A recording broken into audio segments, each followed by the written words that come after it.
ce matin, c'est un mot que vous avez sûrement entendu, c'est le mot dédiabolisation. Alors ça tombe bien parce que dans l'actualité, il y avait ce séminaire du Front National, il a peut-être été question de ça, peut-être pas dans ces termes-là, mais d'où ça vient d'ailleurs ce mot-là? Qui l'a inventé?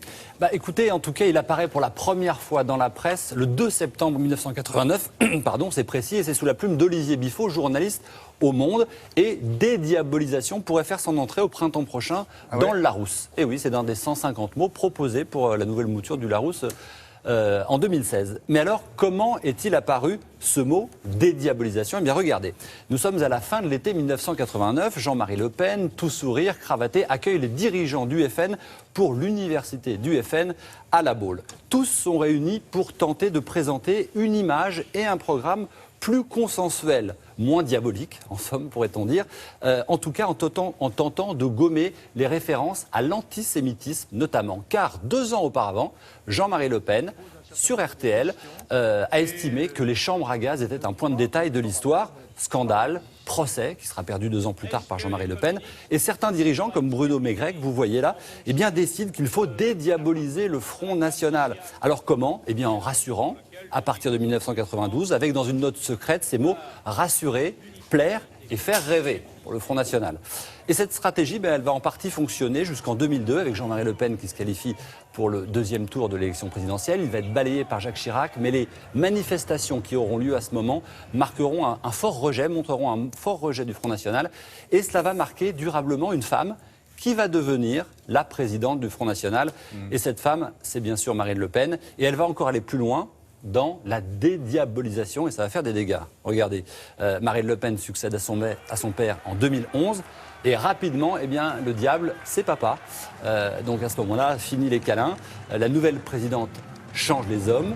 Elle se montre bien plus ouverte sur certains sujets de société, comme l'homosexualité par exemple. Et puis elle ne tolère surtout plus aucun dérapage, surtout pas de la part de son père. Jean-Marie Le Pen est exclu pour une nouvelle sortie douteuse, encore une fois, le point de détail qu'il réitère dans la presse d'extrême droite.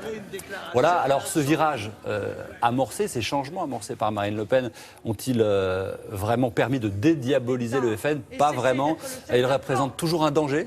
C'est un sondage récent pour une majorité de Français. 60% des Français estiment que sa présidente est raciste. Alors pour rassembler encore plus large, Marine Le Pen envisage de changer de nom.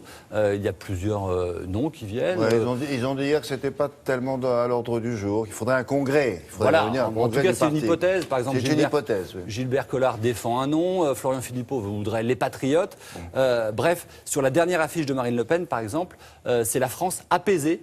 Ils ont beaucoup travaillé sur le regard, avec un portrait qui ressemble un petit peu à la force tranquille de François Mitterrand en 1981. Bref, un virage marketing aussi. Dans ces cas-là, en la matière, eh bien, le diable se niche dans les détails, et même sur les détails des photos. Il y a d'autres partis qui ont connu la même chose ici en France, où on sait ça, non?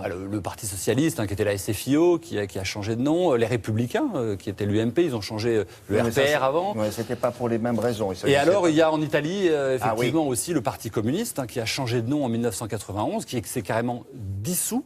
Bon, c'était pour des raisons aussi internationales, avec la chute du mur, le communisme qui s'effondrait.